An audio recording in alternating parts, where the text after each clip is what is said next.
This is a quality of life issue. Lucky for Alexandria Ocasio-Cortez, the news has been a little heavy over the past few days, enough to distract her from her own impending doom. AOC recently learned that her seat may be squeezed out due to the open border policies she supports. As the city reported, building on data and analysis by the Texas Tribune suggests Ocasio-Cortez's district could be particularly vulnerable to undercount because a little over a quarter of those living there are non-citizens. That's a higher percentage than any other congressional district in the state. A census undercount in Ocasio-Cortez's district and elsewhere in the state could lead to the elimination of congressional districts, potentially setting off politically charged redistricting battles. New York already is on track to lose up to 2 congressional seats during reapportionment due to population decline and slower rate of growth, according to a December report by Election Data Services. The citizenship question President Trump wanted added to the census was shot down by the Supreme Court. As a result, President Trump tasked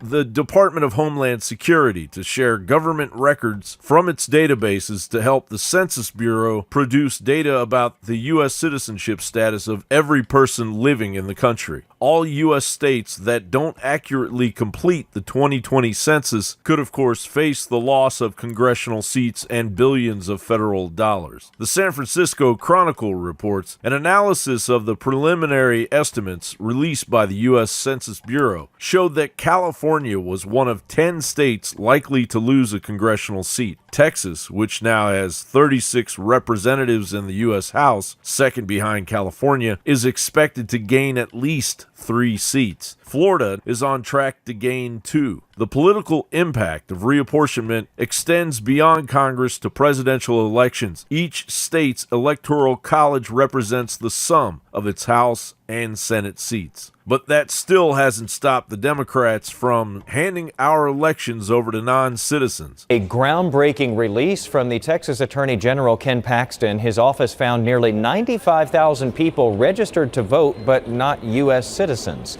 In Maryland, already there are a number of smaller communities that already have elections where non-citizens can do the voting. Kind of discriminatory to me.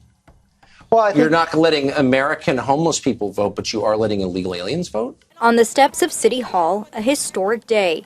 For the first time, non-citizen parents can register to vote for school board elections in San Francisco.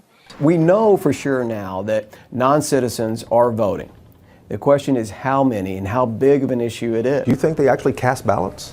I mean, we think that's very likely that we've had non-citizens cast ballots. We had that in Tarrant County. We prosecuted somebody that had done that and they ended up in prison for 8 years. I respect the law. Rosa Ortega is the one who got 8 years, a green card holder who voted for Republicans but told a judge she didn't understand she could not cast a ballot. This review found that 385 non-citizens were registered to vote in Ohio, and of those, 82 had cast at least one ballot in an election in Ohio. Secretary of State's office says that it has identified now 95,000 people registered to vote with matching DPS records of non-citizens. You know, I get the popular mythology among Democrats that there's no such thing as voter fraud.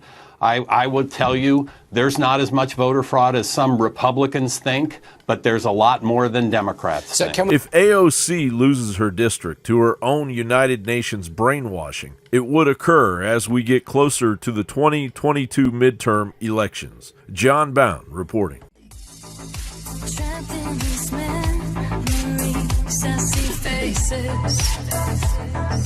Faces that won't disappear. I travel the world to find my peace, but faces still haunts me. Sometimes I wonder what they want.